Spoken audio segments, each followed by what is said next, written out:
ಅಸ್ಸಲಾಮು ಅಲೈಕುಂ ವರಹಮತುಲ್ಲಾಹಿ ವಬರಕಾತಹು.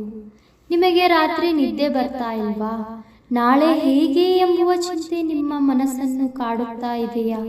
ಹಾಗಿದ್ದರೆ ನೀವು ಮಲಗುವ ಮುನ್ನವೇ ಆ ಅಲ್ಲಾಹನೊಂದಿಗೆ ನಿಮ್ಮ ಮನಸ್ಸಿನ ಭಾರಗಳನ್ನು ಮಾತನಾಡಿ ಕಡಿಮೆ ಮಾಡಿಕೊಳ್ಳಿ. ಆ ಅಲ್ಲಾಹನೊಂದಿಗೆ ನಾವು ಚರ್ಚೆ ಮಾಡಿ ಮಾತನಾಡಿ ಮಲಗಿದಾಗ ನಮ್ಮ ಹೃದಯ ಹಗುರವಾಗುತ್ತದೆ. ಯಾ ಅಲ್ಲಾ, ಇವತ್ತು ನಾನು ಏನೆಲ್ಲ ಮಾಡಬೇಕಿತ್ತು ಮತ್ತು ಏನೆಲ್ಲ ಮಾಡಬಾರದಿತ್ತು ಅದು ನಿನಗೆ ಚೆನ್ನಾಗಿ ಗೊತ್ತಿರುತ್ತದೆ. ನಾನು ಏನೆಲ್ಲ ಇಂದು ಒಳ್ಳೆಯ ಕೆಲಸಗಳನ್ನು ಮಾಡಿದ್ದೇನೋ, ಒಳ್ಳೆಯ ಕಾರ್ಯಗಳನ್ನು ಮಾಡಿದ್ದೇನೆ, ಅದು ಕೇವಲ ನಿನ್ನ ಕೃಪೆಯಿಂದ, ನಿನ್ನ ಕರುಣೆಯಿಂದ ಮಾತ್ರ ಸಾಧ್ಯವಾಗಿದೆ. ಇನ್ನು ನಾನು ಏನೆಲ್ಲ ಮಾಡಬಾರದಿತ್ತು ಅಂತಹ ಕೆಲಸಗಳನ್ನು ನಾನು ಇಂದು ಮಾಡಿದ್ದರೆ ಅದು ಕೇವಲ ನನ್ನ ಸಣ್ಣ ಬುದ್ಧಿಯಿಂದ ಮಾತ್ರ ಮಾಡಿದ್ದೇನೆ. ಯಾ ಅಲ್ಲಾ, ನನಗೆ ಮುಂದೆ ಇದೇ ರೀತಿ ಒಳ್ಳೆಯ ಕೆಲಸಗಳನ್ನು ಕಾರ್ಯಗಳನ್ನು ಮಾಡಲು ನನಗೆ ಇನ್ನಷ್ಟು ತಿಳುವಳಿಕೆ ಮತ್ತು ಶಕ್ತಿಯನ್ನು ನೀಡು ಮತ್ತು ಕೆಟ್ಟ ಕೆಲಸಗಳಿಂದ ನನ್ನನ್ನು ದೂರ ಮಾಡಿ ನನಗೆ ಅಂತಹ ಕೆಲಸಗಳಿಂದ ದೂರವಿರಲು ಆ ವಿವೇಚನೆಯನ್ನು ಕೊಡು. ಇವತ್ತು ನನ್ನಿಂದ ಯಾರಿಗೆಲ್ಲ ಏನಾದರೂ ಒಳ್ಳೆಯದಾಗಿದ್ದರೆ ಅದು ಕೇವಲ ನಿನ್ನ ಕರುಣೆಯಿಂದ ಮಾತ್ರ ಸಾಧ್ಯವಾಗಿದೆ. ಮತ್ತು ಇವತ್ತು ನನ್ನಿಂದ ಯಾರಿಗಾದರೂ ಕೆಟ್ಟದ್ದಾಗಿದ್ದರೆ ಅದು ಕೇವಲ ನನ್ನ ಬಲಹೀನತೆಯಿಂದ ಮತ್ತು ನನ್ನ ಕಮ್ಜೋರಿಯಿಂದ ಮಾತ್ರ ಸಾಧ್ಯವಾಗಿದೆ. ಅದು ನಾನು ಮನಸ್ಸಿನಿಂದ ಮಾಡಿರುವುದಲ್ಲ. ಇಂತಹ ಕೆಲಸಗಳನ್ನು ಮಾಡದಂತೆ ನನ್ನನ್ನು ಕಾಪಾಡು ಯಾ ಅಲ್ಲಾ. ಇಂದು ನನ್ನ ಜೀವನದಲ್ಲಿ ನನ್ನ ದುಡಿಮೆಯಲ್ಲಿ ಏನೆಲ್ಲ ಲಾಭಗಳು ಆಗಿದೆಯೋ ಅದು ಕೇವಲ ನಿನ್ನ ದಯೆಯಿಂದ ಮಾತ್ರ ಸಾಧ್ಯವಾಗಿದೆ. ಮತ್ತೆ ಇಂದು ನನಗೆ ಆಗಿರುವ ಎಲ್ಲ ನಷ್ಟಗಳು ಅದರಲ್ಲಿ ನೀನು ನನಗೆ ಇಟ್ಟಿರುವ ಪರೀಕ್ಷೆ ಎಂದು ತಿಳಿದುಕೊಳ್ಳುತ್ತೇನೆ. ನಾನು ನಾಳೆ ಉದಯಿಸುವ ಸೂರ್ಯನ ಬೆಳಕಿನೊಂದಿಗೆ ನಾನು ಇನ್ನೂ ಹೆಚ್ಚು ಕೆಲಸ ಮಾಡಬೇಕು, ಇನ್ನೂ ಹೆಚ್ಚು ದುಡಿಮೆ ಮಾಡಬೇಕು, ಇನ್ನೂ ಹೆಚ್ಚು ನನ್ನಿಂದ ಮತ್ತೊಬ್ಬರಿಗೆ ಸಹಾಯವಾಗಬೇಕು. ನನ್ನ ನಿಂತ ಎಲ್ಲ ಕೆಲಸಗಳು ಪೂರ್ಣ ಆಗಬೇಕು. ಇದರಲ್ಲಿ ನಿನ್ನ ಕರುಣೆ, ನಿನ್ನ ಪ್ರೀತಿ, ನಿನ್ನ ಸಹಾಯ ನನಗೆ ಬೇಕು ಯಾ ಅಲ್ಲಾ. ನಮ್ಮನ್ನು ಹೆಚ್ಚು ಪರೀಕ್ಷೆ ಮಾಡಬೇಡ ಯಾ ಅಲ್ಲಾ. ಯಾಕೆ ಎಂದರೆ ನಾವು ನಿನ್ನ ಮುಂದೆ ತುಂಬ ಬಲಹೀನರು.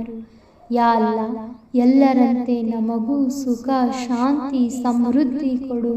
ಒಳ್ಳೆಯ ಸುಖಕರ ಬಾಳು ನಮಗೂ ಕೊಡು. ಹಸಿವು, ದುಃಖ, ಅನಾರೋಗ್ಯ, ಬಡತನ ಇದರ ಅರಿವು ನಮಗೆ ಇರಲಿ. ಆದರೆ ಇವುಗಳು ನಮಗೆ ಬಾರದಂತೆ ನಿನ್ನ ಕೃಪೆ ನಮ್ಮ ಮೇಲೆ ಸದಾ ಇರಲಿ. ನಮಗೆ ಸುಂದರವಾದ ಮತ್ತು ಮಕ್ಕಳೆಂಬ ದೊಡ್ಡ ವರವನ್ನು ನೀಡಿರುವ ನೀನು ಅವರನ್ನು ಸರಿಯಾದ ದಾರಿಯಲ್ಲಿ ಬೆಳೆಸಿ ಸರಿಯಾದ ಶಿಕ್ಷಣವನ್ನು ನೀಡಿ ಅವರಿಗೆ ಅವರು ಇಷ್ಟಪಡುತ್ತಿರುವ ಒಳ್ಳೆಯ ಆಸೆಗಳನ್ನೆಲ್ಲ ಪೂರೈಸುವ ಶಕ್ತಿಯನ್ನು ನಮಗೆ ದಯಪಾಲಿಸು ಯಾ ಅಲ್ಲಾ. ನಾವು ಇನ್ನೊಬ್ಬರ ಕಡೆಯಿಂದ ಸಹಾಯವನ್ನು ಬಯಸುತ್ತಿಲ್ಲ. ನಮಗೆ ನಮ್ಮಿಂದ ಮತ್ತೊಬ್ಬರಿಗೆ ಸಹಾಯ ಮಾಡುವಷ್ಟು ಶಕ್ತಿಯನ್ನು ನನ್ನ ಅಲ್ಲಾಹನು ನನಗೆ ನೀಡಲಿ ಎಂದು ಆಶಿಸುತ್ತಿದ್ದೇವೆ. ನಾವು ಮಾಡುವ ಸಹಾಯವನ್ನು ನೋಡಿ ನೀನು ಖುಷಿ ಪಡಬೇಕು, ನಿನ್ನನ್ನು ಸಂತೋಷಪಡಿಸಬೇಕು ಎಂಬ ಆಸೆಯನ್ನು ಹೊತ್ತಿದ್ದೇವೆ. ಆ ಆಸೆಯನ್ನು ನೆರವೇರಿಸುವ ಎಲ್ಲ ತಾಕತ್ತು ನಿನ್ನಿಂದ ಮಾತ್ರ ಸಾಧ್ಯವಿದೆ ಯಾ ಅಲ್ಲಾ. ನಮ್ಮ ಹಣೆಬರಹದಲ್ಲಿ ಏನಿದೆ ನಮಗೆ ಗೊತ್ತಿಲ್ಲ, ಅದು ನಿನಗೆ ಮಾತ್ರ ಗೊತ್ತು. ಆದರೆ ಒಂದು ಗಟ್ಟಿಯಾದ ನಂಬಿಕೆ ಇದೆ, ನೀನು ಎಷ್ಟೇ ನಮ್ಮನ್ನು ಪರೀಕ್ಷೆ ಮಾಡಿದರೂ ಕೊನೆಗೆ ಯಾರನ್ನೂ ಕೈ ಬಿಡುವುದಿಲ್ಲ ಅಂತ. ನಮ್ಮ ಹಣೆಬರಹವನ್ನು ನೀನು ಅತಿ ಬೇಗನೆ ಒಳ್ಳೆಯ ರೂಪದಲ್ಲಿ ಬದಲಾಯಿಸು ಯಾ ಅಲ್ಲಾ. ಅದು ನಿನ್ನಿಂದ ಮಾತ್ರ ಸಾಧ್ಯವಿದೆ. ನಾವು ಎಷ್ಟೊಂದೆಲ್ಲ ಕನಸುಗಳನ್ನು ಕಾಣುತ್ತಿದ್ದೇವೆ. ಎಲ್ಲವನ್ನೂ ನನಸು ಮಾಡುವ ಶಕ್ತಿಯನ್ನು ಹೊಂದಿರುವ ನೀನು ಇಷ್ಟಪಡುವ, ನೀನು ನೆರವೇರಿಸುವ ಕನಸುಗಳನ್ನು ಕಾಣುವಂತೆ ಮಾಡು. ಅದರಲ್ಲಿ ನಿನ್ನ ಬರ್ಕತ್ ನಮಗೆ ಇರುತ್ತದೆ. ಸಾಲ ಮಾಡಿಕೊಂಡು ನೆರಳುವಂತಹ ಜೀವನವನ್ನು ನಮಗೆ ಕೊಡಬೇಡ ಯಾ ಅಲ್ಲ, ಅದರ ಬದಲಾಗಿ ನಿನ್ನ ಬರ್ಕತ್ತಿನ ಸಮೃದ್ಧಿ ಜೀವನವನ್ನು ನಮಗೆ ನೀಡು ಯಾ ಅಲ್ಲ.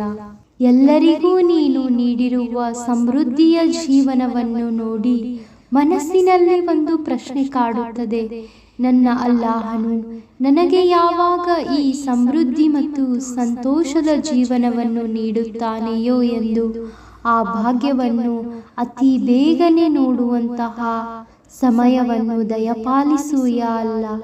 ಈ ಚಿಕ್ಕದಾದ ಜೀವನದಲ್ಲಿ ನಾವು ಹೊಟ್ಟೆಗಾಗಿ ಬಟ್ಟೆಗಾಗಿ ಪರದಾಡುತ್ತಿದ್ದೇವೆ. ಹಾಗೆ ನೋಡಿದರೆ ನೀನು ನಮಗೆ ಬಹಳ ಕೊಟ್ಟಿದ್ದೀಯ. ನಮ್ಮ ಮನಸ್ಸಿಗೆ ತೃಪ್ತಿ ಇಲ್ಲ ಅಷ್ಟೇ. ಮೊದಲು ನಮ್ಮ ಮನಸ್ಸಿಗೆ ತೃಪ್ತಿಯನ್ನು ನೀಡು ಯಾ ಅಲ್ಲ. ನೀನು ನೀಡಿರುವ ಎಲ್ಲ ಸೌಕರ್ಯಗಳ ಮೇಲೆ, ಎಲ್ಲ ವರಗಳ ಮೇಲೆ ನಮಗೆ ತೃಪ್ತಿ ನೀಡು ಯಾ ಅಲ್ಲ. ಕೊನೆಯದಾಗಿ ಎಲ್ಲವೂ ನೀನು ಅನುಕೊಂಡ ರೀತಿಯಲ್ಲಿಯೇ ನಡೆಯುತ್ತದೆ.